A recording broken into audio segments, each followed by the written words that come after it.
तो welcome friends, अभी हम वही पढ़ रहे हैं motion of A particle along A line along one direction. Okay, तो अब हम एक नई कॉन्सेप्ट आज शुरू करेंगे। उसका नाम है concept of instant velocity, instantaneous velocity भी बोलते हैं।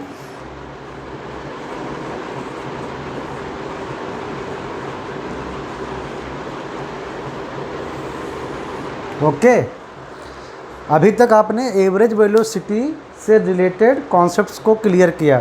अब हम पढ़ेंगे कॉन्सेप्ट ऑफ इंस्टेंट वेलोसिटी, और मोशन हमारा अभी भी वन लाइन में ही है ना। तो फॉर एग्जांपल फिर से हम मान लेते हैं कि वो लाइन एक्स एक्सिस है, एक्स एक्सिस, और इसकी direction I cap unit vector के टर्म में। ये इधर वाई एक्सिस होता है, हम नहीं ले रहे हैं दूसरा dimension, only in single line single dimension. और ये हमारा ओ मीन्स ओरिजिन, हम यहाँ से ऑब्जर्व करेंगे कि पार्टिकल किस प्रकार आगे मूव करता है। ठीक है, तो मान लो कि मानने से पहले ग्राफ बना देते हैं, जो हमने पहले ही बताया था कि जनरली वन लाइन मोशन को पोजीशन और टाइम के टर्म में हम ग्राफिकल तरीके से भी रिप्रेजेंट करते हैं। ये हमारा है, इधर हम ले लेते हैं अपना टाइम एक्सिस, और इधर हम पोजीशन यानी एक्स इधर ले लेते हैं। X is dependent on time. ठीक है, और बेटर है कि आप एक्स टी ऐसे लिखें, क्योंकि टाइम के साथ आपका एक्स पोजीशन चेंज होगा। मान लो कि पार्टिकल, तो शुरुआत करते हैं। तो मान लेते हैं पार्टिकल t1 टाइम पे यहाँ पे है, और इसकी जो भी वैल्यू है, मान लो इधर x1 है, तो ऐसे जो भी डिस्टेंस है आपकी मेजर करिए x1 पे, और ये टाइम t1 पे मान लो ये पॉइंट आया, और मान लो कि टाइम t2 पे ये आया, यहाँ पे उसका डिस्टेंस x2 है, और ये t2 टाइम पे ऐसे कम, मतलब x की वैल्यू कम हो गई, तो ऐसे ठीक है। t3 पे, टाइम t3 पे मान लो कि पार्टिकल यहाँ पे आ गया t3 टाइम पे x एक्सिस पर, जिसकी डिस्टेंस ये x3 है। तो यहाँ से x की डायरेक्शन में x3 लेंगे टोटल डिस्टेंस, और ये था यहाँ पर x2, इसको ऐसे मैच कराएंगे तो कहीं ऐसे आ गया, अब मान लो ऐसे है। ठीक है, तो ऐसे ऐसे होता है ना, मतलब टाइम के अकॉर्डिंग हम पोजीशन डिस्क्राइब करते जाते हैं पार्टिकल की एक्स एक्सिस के अलॉन्ग, और हमको ऐसे ग्राफ मिलता है जो कहलाता है टाइम के रिस्पेक्ट में पार्टिकल का पोजिशनल ग्राफ। पोजिशनल मतलब पोजिशनल वैल्यू बताता है टाइम के साथ पार्टिकल टाइम के साथ एक्स एक्सिस पर मूव कर रहा है, और कैसे कैसे कितना कितना मूव कर रहा है एक्स एक्सिस पर। हो सकता है कंटिन्यू आगे जा रहा हो सकता है टू एंड फ्रो या जिगजैग मोशन कर रहा हो, तो वैसे इसको प्लॉट कर देते हैं। तो ऐसे जनरली वन डायमेंशन मोशन को ग्राफिकल दिखाते हैं। तो ये सब हमने एवरेज वेलोसिटी के दौरान भी यूज किया था समझने में। अब हम कॉन्सेप्ट ऑफ इंस्टेंटेनियस वेलोसिटी पढ़ेंगे। तो बड़ा सा ग्राफ नहीं बनाते हैं, हमारा काम है सिर्फ इंस्टेंटेनियस वेलोसिटी को समझना।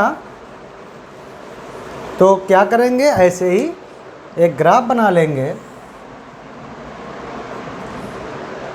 ये टाइम एक्सिस और ये डिस्प्लेसमेंट, मतलब पोजीशन, किसी भी टाइम पर पोजीशन पार्टिकल की।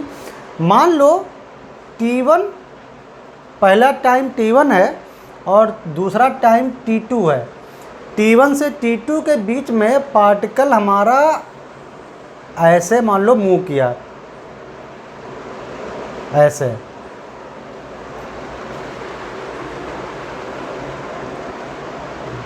T1 टाइम पर पार्टिकल यहाँ था और फिर T2 टाइम तक आते आते पार्टिकल हमारा ऐसे इसी मतलब वन डायरेक्शन में जितनी भी x पोजीशन पर मूव करेगा उनको अगर हम प्लॉट करें तो मान लो कि हमें ऐसा एक ग्राफ मिल गया, ऐसा एक पोजिशनल ग्राफ मिला। इससे हम निकाल सकते हैं कि किसी भी टाइम पर वो कितना x वैल्यू चला था इस पर, ठीक है। जैसे इस पे इतना वैल्यू चला था ना, तो मतलब हम इससे समझते हैं, हमने सिर्फ 2 टाइम इंटरवल लिए T1 से T2। तो जब यहाँ पर हम एवरेज वेलोसिटी निकालते थे तो हमारा क्या आता था, final position minus initial position upon time interval, यही तो आता था। और वो एवरेज वेलोसिटी क्या होती थी, फाइनल पॉइंट को इनिशियल पॉइंट से मिला दो तो जो ये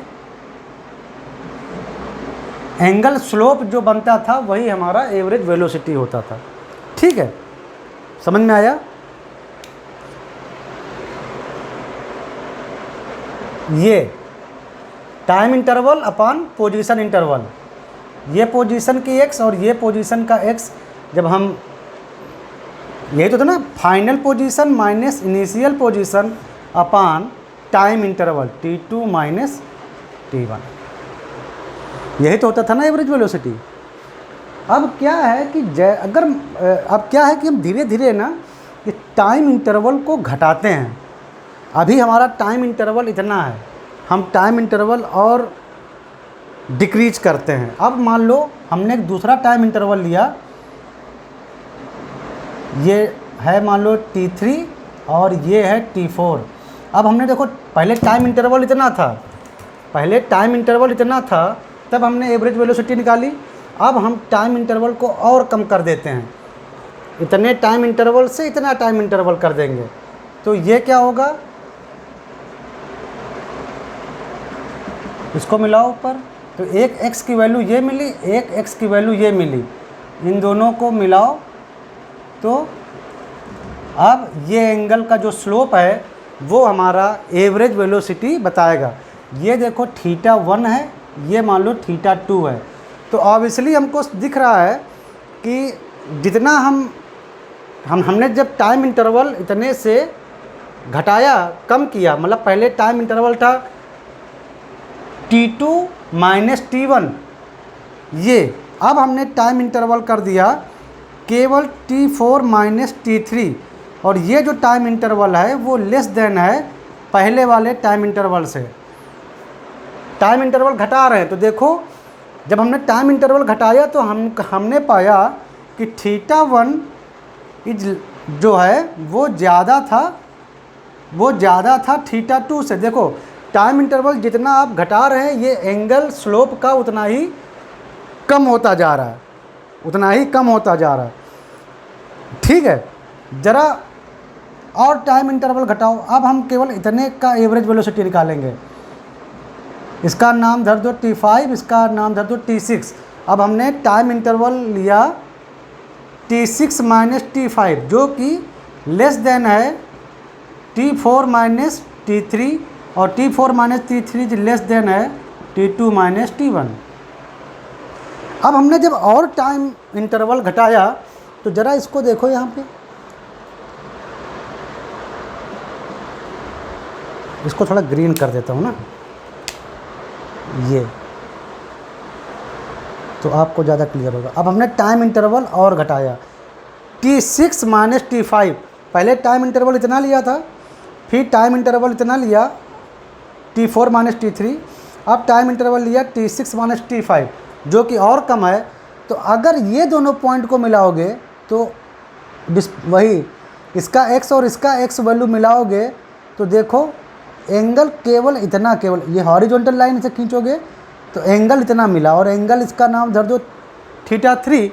तो θ1 बहुत ज़्यादा है θ2 और θ2 ज़्यादा है θ3 से, यानी ये स्लोप और कम होता गया। तो अगर हम इसको इतना कम कर दें कि जस्ट ये केवल इतना टाइम स्पैन कम कर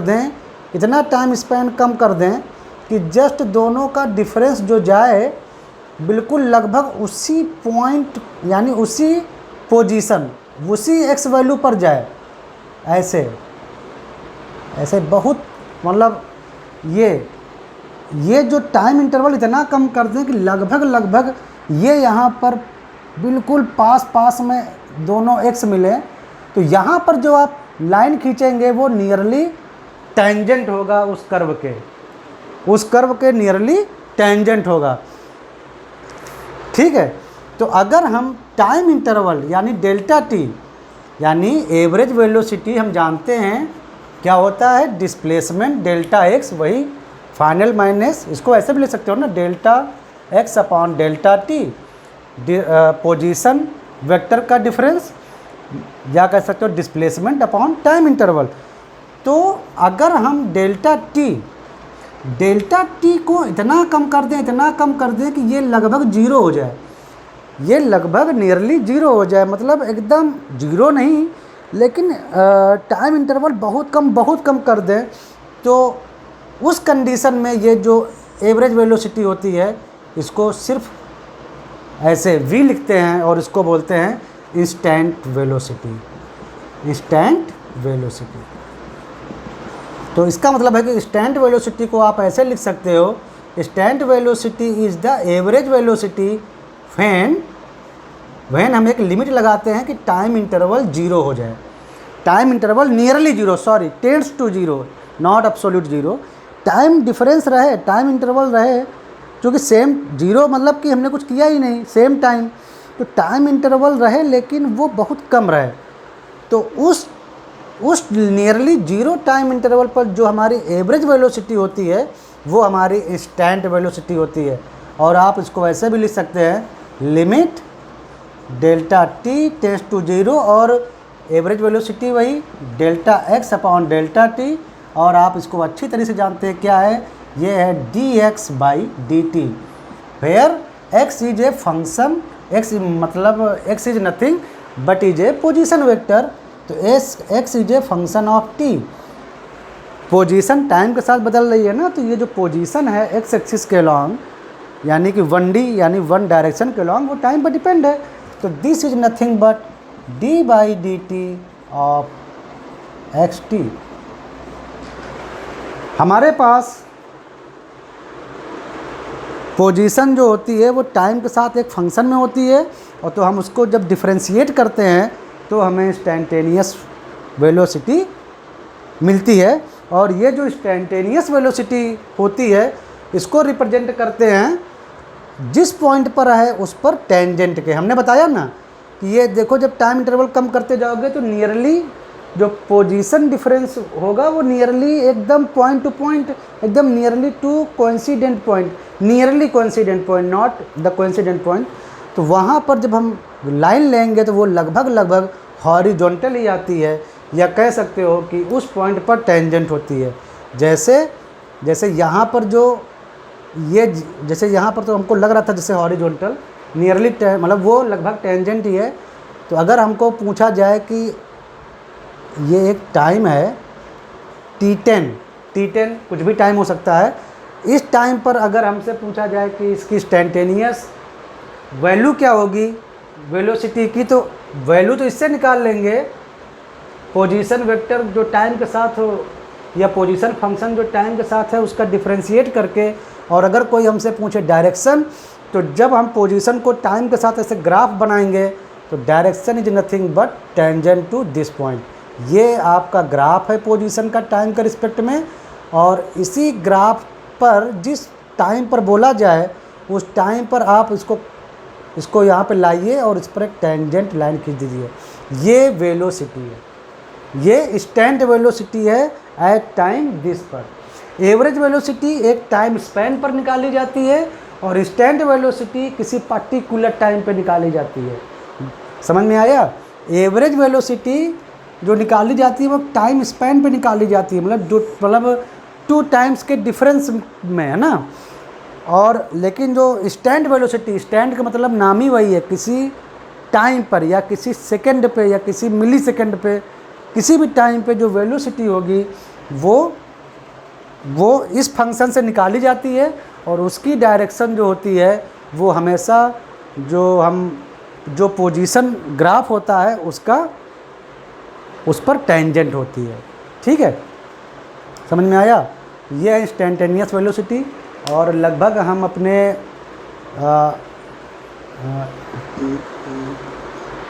डेली लाइफ के जो प्रॉब्लम्स होती हैं उनमें हम ज़्यादातर इंस्टेंट वैल्यू ज़्यादा निकालते हैं कि किसी पर्टिकुलर टाइम पर कितनी वेलोसिटी है या पर्टिकुलर टाइम पर उसका पोजीशन क्या है पार्टिकल का। तो इंस्टेंट वेलोसिटी का यूज बहुत होता है। एवरेज का भी होता है, एवरेज का भी होता है। फ्यूल इकोनॉमी निकालने के लिए कार की हमको चाहिए एवरेज चाहिए। लेकिन अगर मान लो कोई हम एक्सपेरिमेंट कर रहे हैं या कोई R&D या कोई रिसर्च कर रहे हैं तो हमें पर्टिकुलर टाइम पर डाटा कितना चाहिए उसके लिए हम इंस्टेंट वैल्यू निकालते हैं। तो ये है इंस्टेंट वैल्यू ऑफ वेलोसिटी। समझ में आया कि नहीं आया? ये है तो इसको अच्छे से क्लियर कर लीजिए।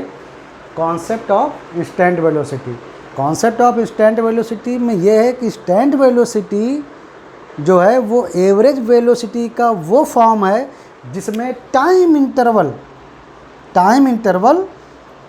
जीरो, नियरली जीरो ना हो, नियरली जीरो, इतना टाइम इंटरवल हो कि बिल्कुल इनफाइनाइट सिमल जैसे। ठीक है, तो इसको ऐसे लिख सकते हैं कि instant velocity is nothing but average velocity but when time interval tends to zero. ठीक है, तो v इक्वल टू dx/dt लिखते हैं। x is the position function. तो ये हुआ आपका इंस्टेंट वेलोसिटी। अब हम बढ़ते हैं आगे।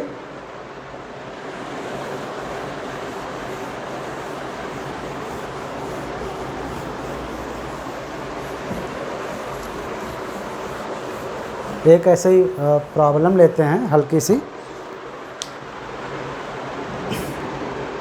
ये हमारा एक पार्टिकल है जो वन डायरेक्शन में है, मीन्स एक्स डायरेक्शन में।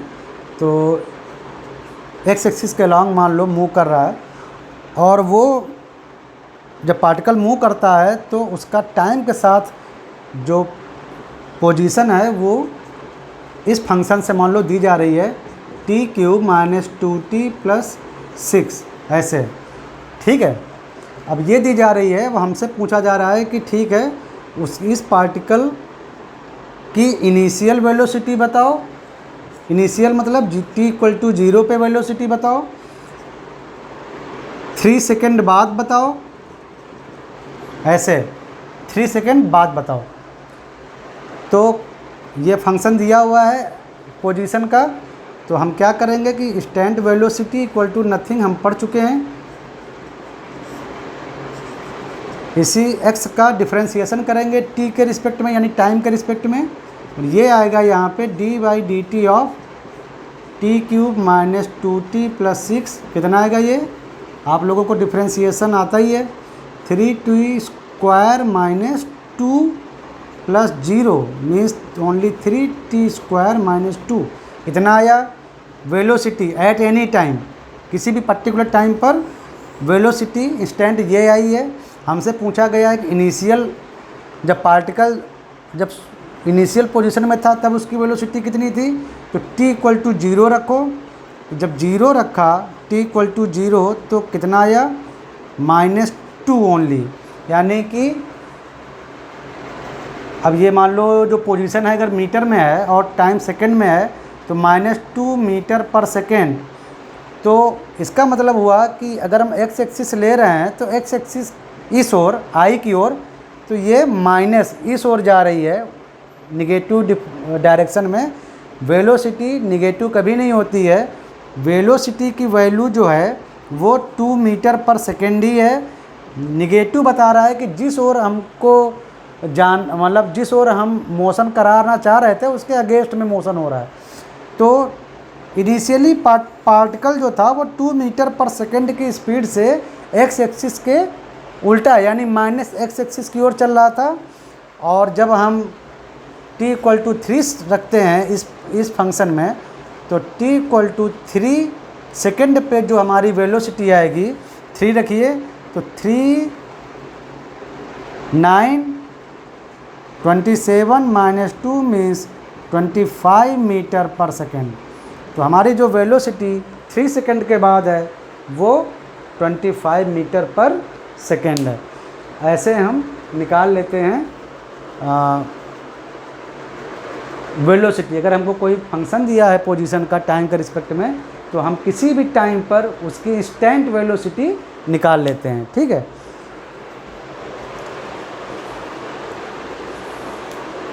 और अगर ऐसे कर दिया हो कि आपको वेलोसिटी दी हो, मान लो किसी भी टाइम पर वेलोसिटी मान लो दी है 6t² + t + 5, ऐसे where velocity is given in the metre per second, तो तब क्या करेंगे? वो आपसे पूछा जाए कि पोजीशन निकालना शुरू करो, तो कुछ नहीं करेंगे। vt मतलब instant velocity is nothing but dx/dt, where x is the function of time, तो मीन्स, और vt आपको दिया ही है +6t + t और +5। अब आपको क्या करना है? आपको वेलोसिटी दे दी गई थी और आपसे पोजीशन मांगी जा रही है कि पोजीशन बताओ। तो आप क्या करेंगे कि इसको क्या करेंगे? इसको आप इंटीग्रेट करेंगे। dxt = 6t² + t + 5 × dt। तो जब आप इसका इंटीग्रेशन करेंगे तो कितना आएगा? xt =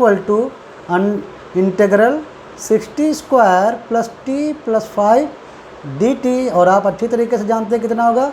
60³/3 + t² / 2 + 5t। ये आया आपका डिस्प्लेसमेंट फंक्शन, यानी उसका पोजीशन फंक्शन। और आपसे पूछा जाए कि बताओ शुरुआत में उसकी पोजीशन क्या थी, यानी t = 0 सेकंड पे, t = 0 यानी इनिशियल टाइम पर उसकी पोजीशन क्या थी, तो बिल्कुल जब इनिशियल मोमेंट था यानी जस्ट मोशन की शुरुआत हुई थी t = 0 सेकंड पर, तो t = 0 रखिए, तो ये 0 ये 0 ये 0 यानी टोटल 0, मीन्स पार्टिकल जो था वो रेस्ट में था। पार्टिकल बिल्कुल ओरिजिन पर था, मूव नहीं किया था, और शुरुआत में पार्टिकल ओरिजिन पर रखा था, कोई मूवमेंट नहीं थी एक्स डायरेक्शन में। जैसे ये एक्स डायरेक्शन था ना, ये ओरिजिन से, तो शुरुआत में इसका मतलब है कि पार्टिकल हमारा ओरिजिन पर था। कोई पूछे कि t = 2 सेकंड बाद उसकी पोजीशन क्या होगी, तो यहाँ पे t = 2 सेकंड बाद पोजीशन देख लीजिए, 2 2 2 8 48/3 मीन्स 16 + 2 2 4 2 + 2 5 10 मीन्स इंटू करोगे ना तो कितना आया? 28। और आपने मीटर पर सेकंड में वेलोसिटी मान लेते हैं, तो 2 सेकंड बाद पोजीशन 28 मीटर 28 मीटर पर होगी एक्स एक्सिस में, यानी ओरिजिन से 28 मीटर की डिस्टेंस पे हमारा पार्टिकल P मौजूद होगा।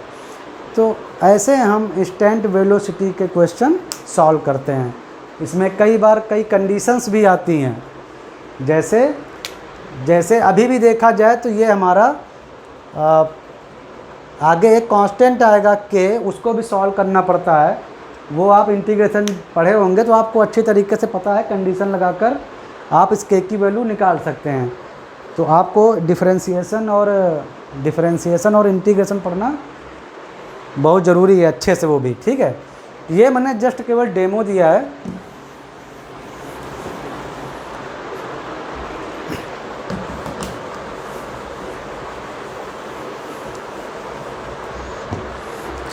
चलो अभी हम लोग लीनियर मोशन पर बात कर रहे थे, मतलब वन अलोंग ए लाइन। थोड़ा आपको यहीं पर थोड़ा और समझा देता हूँ। मान लो कि आपका जो पार्टिकल है वो लाइन पे ना होकर एक सर्किल पर चल रहा है, केवल समझाने के लिए बता रहा हूँ आपको इंस्टेंट वेलोसिटी और एवरेज वेलोसिटी में अंतर। तो मान लो कि आपका पार्टिकल जो है वो इस पर चल रहा है। मान लो किसी टाइम t1 पर आपका पार्टिकल यहाँ पर था, टाइम t2 पर आपका पार्टिकल यहाँ पर था। तो आपको पता है इसका एवरेज वेलोसिटी कैसे निकालोगे? एवरेज वेलोसिटी कैसे निकालोगे? ये है आपका पहला पॉइंट मान लो A, और ये है आपका दूसरा पॉइंट। t1 टाइम पर वो पॉइंट A पर था, ऐसे मूव कर रहा था, और T2 टाइम पर वो पॉइंट B पर आ गया।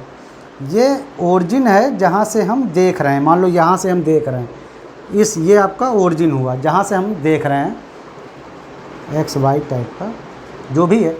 तो average velocity from A to B क्या होगा, T1 से T2 टाइम स्पैन में क्या होगा, A का पोजीशन वेक्टर माइनस B का पोजीशन वेक्टर, B का पोजीशन वेक्टर माइनस A का पोजीशन वेक्टर।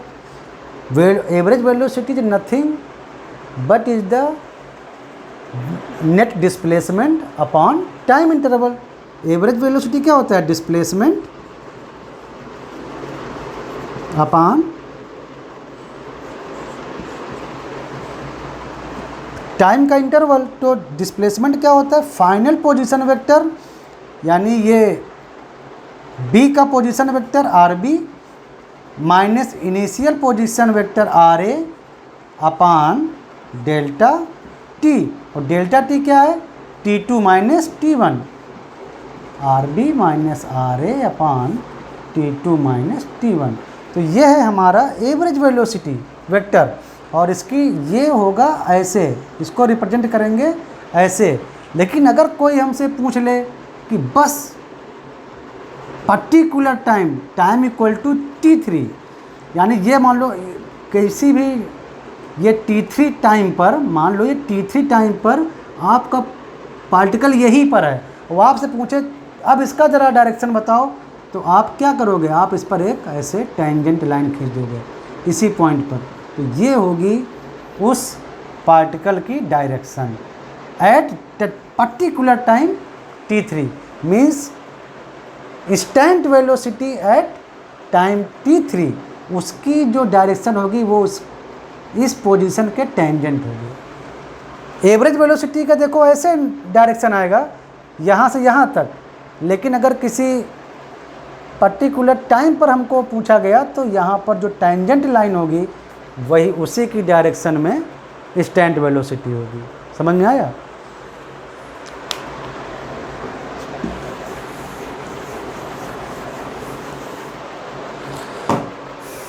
चलो, वेलोसिटी का कॉन्सेप्ट ख़त्म हुआ और आई होप आपको अच्छी तरीके से समझ में आ भी गया होगा।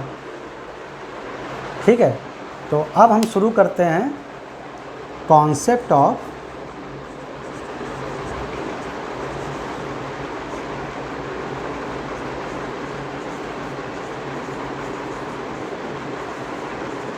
एक्सेलरेशन। कॉन्सेप्ट ऑफ एक्सेलरेशन क्या होता है? कॉन्सेप्ट ऑफ एक्सेलरेशन, पहले एक्सेलरेशन के बारे में जानिए क्या होता है। देखो, आपने कार या बाइक चलाई है ना, जब आप बोलते नहीं एक्सीलेटर दो, थोड़ा एक्सीलेटर दो, तो आपके चाहे पैर से, कार में पैर से देते हैं और बाइक में हाथ से देते हैं, तो जब आप एक्सीलेटर देते हैं तो अचानक आपकी बाइक तेज़ भागने लगती है, उसकी स्पीड टाइम के साथ चेंज हो जाती है, शुरू में खड़ी रहती है, बाद में भाग जाती है। यही तो होता है ना, बोलते नहीं है कि मतलब ये बाइक का एक्सेलरेशन बहुत तेज़ है, मतलब अगर वो बाइक रेस्ट पे है, पहले वो रेस्ट पे है यानी उसकी वेलोसिटी 0 है, और वो मान लो 5 सेकंड में 100 की स्पीड पकड़ ली, और दूसरी बाइक जो अभी रेस्ट में है वो मतलब 0 उसकी वेलोसिटी, दूसरी बाइक हमारी रेस्ट में है और वो 5 सेकंड में केवल 60 ही किलोमीटर पर आवर की स्पीड पकड़ी। और ये देखो, ये दोनों बाइकें रेस्ट में थी, एक बाइक ये और एक बाइक ये। 5 सेकंड बाद ये बाइक 100 किलोमीटर पर आवर की स्पीड पकड़ लेती है और ये बाइक 60 किलोमीटर पर आवर की स्पीड पकड़ लेती है। तो आप लोग कहते हो ना, ये इस बाइक का एक्सीलरेशन बहुत तेज़ है, इस बाइक का एक्सीलरेशन बहुत तेज़ है। सेम टाइम में ये 0 से 100 पहुंच गई, ये 0 से 60 गई। कभी कभी लोग कहते हैं पिकअप बहुत तेज़ है, गाड़ी का पिकअप बहुत तेज़ है। पिकअप तेज़ मतलब कि उसका एक्सेलरेशन तेज़ है। तो ऐसे जनरल टर्म में उसको पिकअप बोलते हैं ना लोग, कि इस बाइक का पिकअप बढ़िया है। पिकअप मतलब तेज़ी से स्पीड पकड़ती है, ऐसा कुछ बोलते हैं ना। लेकिन पिकअप सही वर्ड नहीं है, लोग जनरल टर्म इस्तेमाल करते हैं। सही टर्म है एक्सेलरेशन कॉन्सेप्ट। तो एक्सेलरेशन समझ में आया? एक्सेलरेशन क्या है? एक्सेलरेशन है कि टाइम के साथ वेलोसिटी में कितना चेंज होता है, टाइम के साथ वेलोसिटी में कितना चेंज होता है, the rate of velocity with respect to time. समझ में आया यार? तो उसको बोलते हैं एक्सेलरेशन। तो अब इस एग्जांपल से आपको एक्सेलरेशन समझ में एकदम क्लियर आ गया कि मैं कहना क्या चाहता हूँ। थोड़ा उसको राइटअप में लिखते हैं। तो मान लो कि एक्सेलरेशन का कॉन्सेप्ट समझने के लिए मान लो कि at time t1, time second में ले लो, जिसमें मन हो लो, आवर में लो, सेकंड में लो, जिसमें मन हो लो। तो मैंने इसीलिए सिर्फ टाइम लिखा है। तो एट टाइम t1 मान लो किसी पार्टिकल की स्पीड जो है वो है v1, ठीक है। और एट टाइम t2 पार्टिकल की वेलोसिटी है v2। तो जो हमारा एक्सेलरेशन है उसका डिफिनीशन होता है कि एक्सेलरेशन को ऐसे लिखते हैं, ऊपर एक ऐसे, कोई लोग f भी लिखता है, कुछ भी लिखो।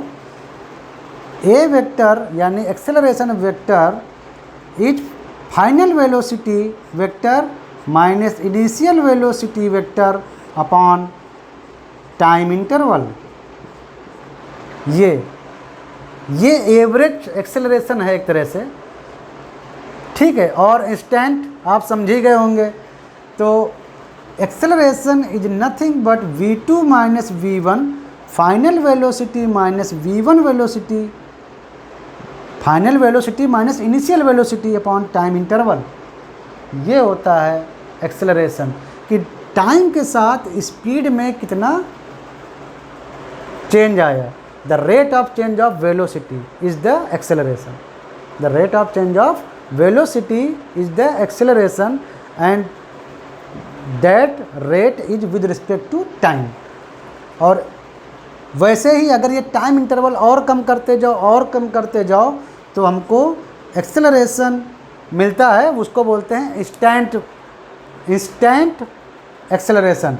और वो होता है जस्ट यही जो एवरेज एक्सेलरेशन है, इसको एवरेज लिख देते हैं यहाँ पर। तो instant acceleration is nothing but average acceleration तब जब टाइम इंटरवल बिल्कुल जीरो के करीब हो, मतलब बिल्कुल किसी पर्टिकुलर टाइम पे जो एक्सेलरेशन है वही हमारा इंस्टेंट एक्सेलरेशन है। और इसको हम ऐसे भी लिख सकते हैं, limit delta t tends to 0 del v, इसको change in velocity upon change in time ऐसे भी लिख सकते हैं ना। v2 माइनस v1 थोड़ी देर के लिए डेल्टा v लिख दिया अपॉन टाइम लिख दिया। तो delta v upon delta t, और इसको आप जानते हो क्या बोलते हैं, dv बाई dt। ये तो हमारा जो इंस्टेंट एक्सेलरेशन है वो है dv बाई dt।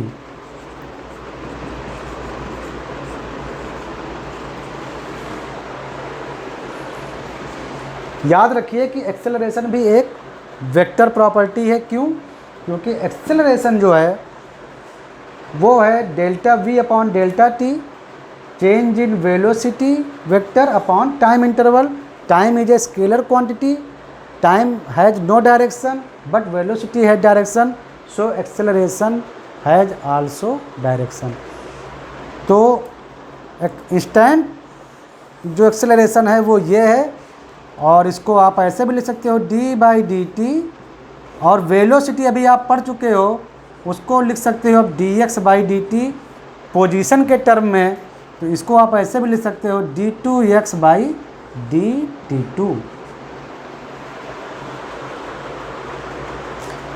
और आप इसको ऐसे भी लिख सकते हो a इक्वल टू डी, ये भी हो गया आपका एक्सेलरेशन। और इसको फिर से लिखो dv बाई dt। अगर आप डिफ्रेंशिएशन अच्छे से पढ़े हैं तो इसको ऐसे भी आप लिख सकते हो dv by dx into dx by dt where X is what, X is the position. तो आप, और D X by D T क्या होता है, ये होता है v। तो आप इसको ऐसे भी लिख सकते हो, अगर ये v function of the x है तो कोई बात नहीं, तो ये v D X by D T nothing but instant velocity, और इसको बाद में लिख लो तो v D V by D T.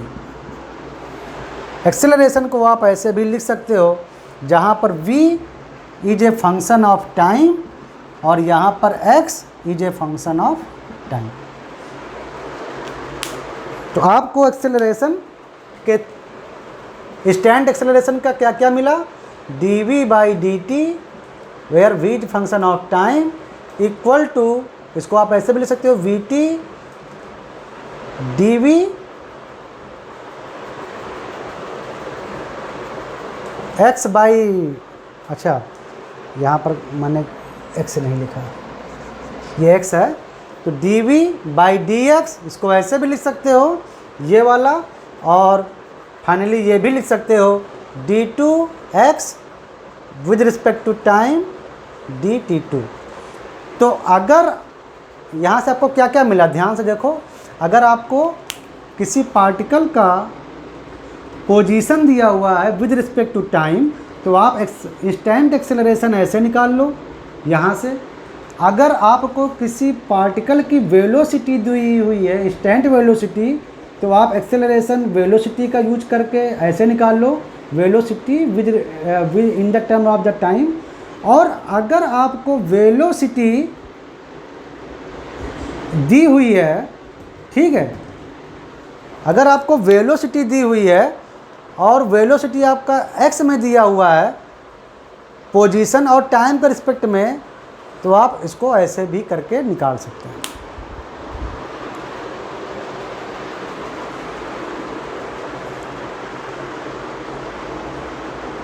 क्या समझे? तो इंस्टेंट वेलोसिटी को आप डिफरेंट तरीके से सॉल्व कर सकते हैं, और उसी के टर्म में आप इंस्टेंट एक्सेलरेशन को भी आप डिफरेंट फंक्शन इस्तेमाल करके सॉल्व कर सकते हैं। तो ये था आपका कॉन्सेप्ट ऑफ एक्सेलरेशन।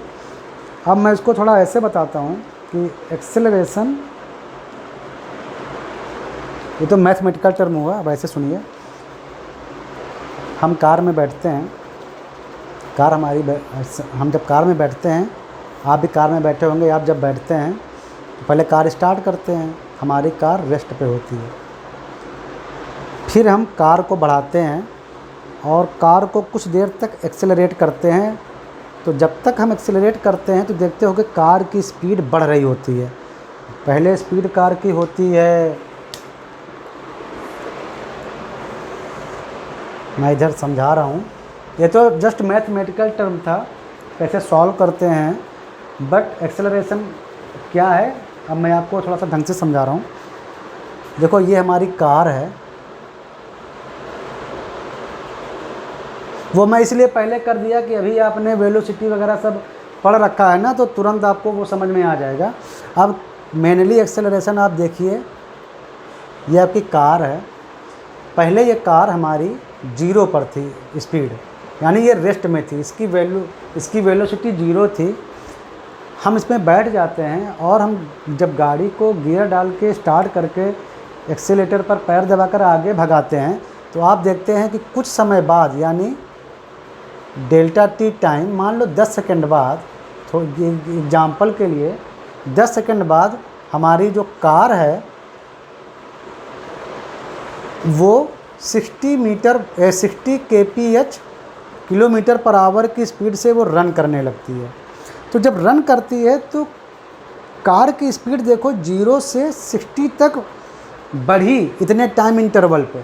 तो आप जब चलाते हैं ना, तो आप देखते होंगे कार भाग रही है और आप पीछे की ओर ज़रा सा खिंचते हैं ऐसे। जब कार तेज़ चले तो आप पीछे की ओर खींचते हैं, क्योंकि आपकी कार जो है ना वो एक्सेलरेट हो रही है। एक्सेलरेट का मतलब होता है वेलोसिटी को बढ़ाना। वेलोसिटी को बढ़ाना मतलब आपकी वेलोसिटी 0 है, 0 से कुछ बढ़ रही है, या आपकी वेलोसिटी अगर 0 नहीं है, मान लो शुरू में 30 थी और आप वेलोसिटी को 60 पे ले आए कुछ टाइम के बाद, तो ये भी आपकी स्पीड कुछ बढ़ ही रही है, 30 से 60 हो गई। कुछ टाइम के बाद मान लो आपने दोबारा गाड़ी में बीच में आपने 5 सेकंड में बढ़ा दिया, तो मतलब कुछ टाइम में स्पीड आपकी फिर से मतलब कि बढ़ ही रही है, 30 से 60 पहुंच गई। तो एक्सेलरेशन का मतलब होता है कि पार्टिकल की वेलोसिटी को इंक्रीज कर रहा है। एक्सेलरेशन टाइम के साथ एक्सेलरेशन पार्टिकल की वेलोसिटी को इंक्रीज कर रहा है। तो जब आप तेज़ चलाते हैं तो आप देखते होंगे आप थोड़ा थोड़ा पीछे जा रहे हैं, कार एक्सेलरेट हो रही है और आप पीछे की ओर जा रहे हैं। वो एक इनर्शियल कॉन्सेप्ट है ना, इनर्शिया इफेक्ट है। असल में आपके बॉडी का जो लोअर पार्ट होता है वो कार के बिल्कुल टच में रहता है, तो एक तरह से कह लीजिए कि कार की बॉडी से एकदम जुड़ा रहता है। तो कार एक्सेलरेट हो रही है, तो जब आप बैठते हैं तो आपका ऐसे आप बैठ जाते हैं ना उसकी सीट पे, तो आपका इस जगह से नीचे का पार्ट आपका कार के साथ भागता है, वो एक्सेलरेट होता है। लेकिन इस जगह से हमारा जो अपर बॉडी है ना, वो बिल्कुल हिंज की तरह ऐसे, मतलब हिंज मतलब समझ रहे हैं, बिल्कुल ऐसे देखिए ऐसे, ये तो आपका बिल्कुल ऐसे है। अब आप ये आपका हेड हुआ और इधर आप सीट पर बैठे हैं, तो जब ये सीट के कांटेक्ट में है तो ये तो कार के साथ कांटेक्ट में है, तो ये तो कार के साथ भागेगा, बट ये हिस्सा आपका थोड़ा फ्री रहता है। तो इनर्शियल इफेक्ट के कारण, उसको बोलते हैं इनर्शियल इफेक्ट। तो बॉडी ये आपका फ्री है, तो जैसे ही ये कार ऐसे भागती है तो आप पीछे की ओर गिर जाते हैं। तो कार पर एक्सेलरेशन है, आप पीछे की ओर गिर जाते हैं, वो इनर्शिया कॉन्सेप्ट है। तो अभी हम बोलते हैं कि कार एक्सेलरेट हो रही है, ठीक है। अब जब तक फिर आप क्या करते हैं, आप कुछ देर कार को चलाते रहिए 60 पे, काफ़ी देर। जब आप एक कांस्टेंट स्पीड पे चलाएंगे, तो डेल्टा ए, ये एक्सेलरेशन का अभी हमने क्या बताया, acceleration is nothing but change in velocity upon time interval. अब मान लो कि आप जब 60 पर पहुंच गए, आपने अगले 10 मिनट केवल 60 पर ही चलाया, यानी 60 पर आप थे, उस 60 पर ही आप चला रहे हैं।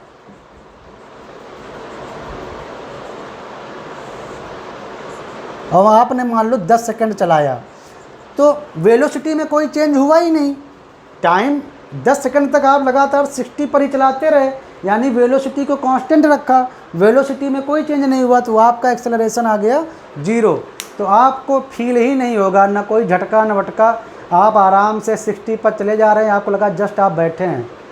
सेम एरोप्लेन में भी होता है। जब आप एरोप्लेन में बैठेंगे ना, तो जब टेक ऑफ करता है तो आप एकदम पीछे खींच जाते हो, और आप यकीन मानो जब आप पीछे खींचते हो तो उस समय एरोप्लेन की स्पीड बहुत ज़्यादा नहीं होती है, उसकी स्पीड होगी वही 100-150 किलोमीटर पर आवर जब वो रन करता है रनवे पर।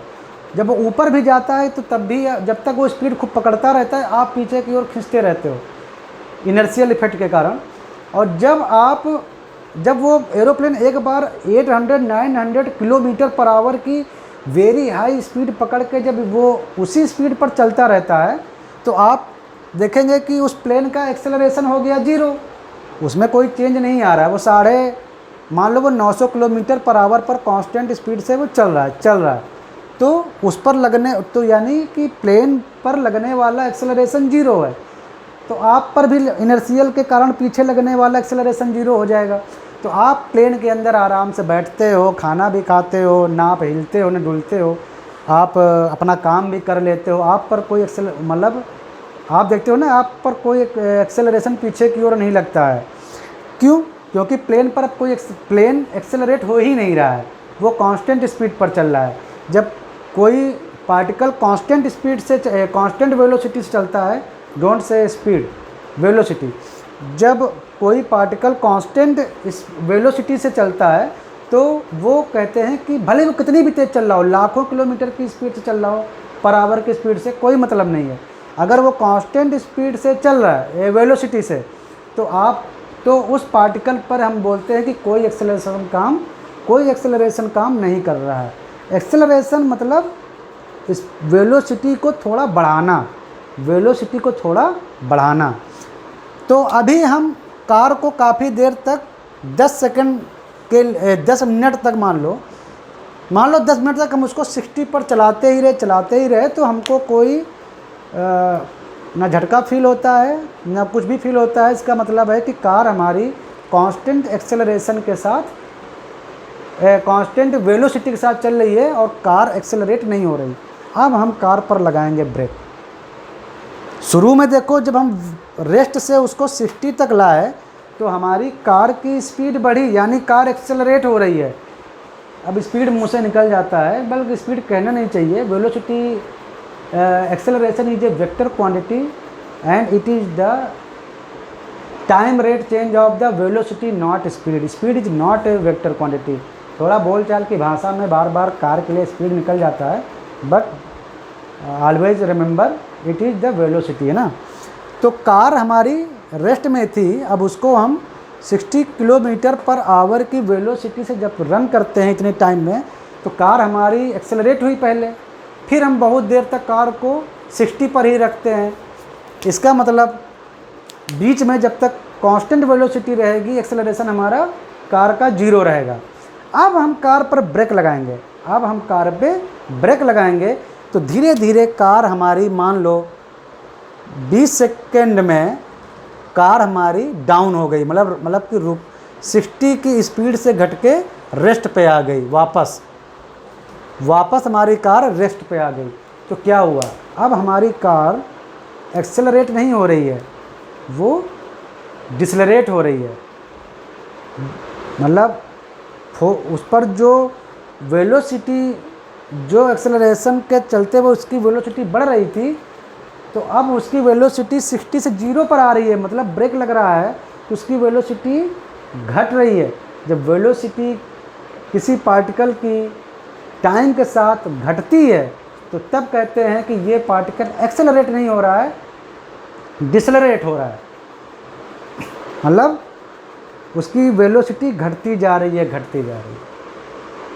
तो तब हम एक्सेलरेशन जो आता है उसके आगे निगेटिव साइन लगाते हैं। निगेटिव का मतलब है कि वो वेलोसिटी के उल्टा काम कर रहा है।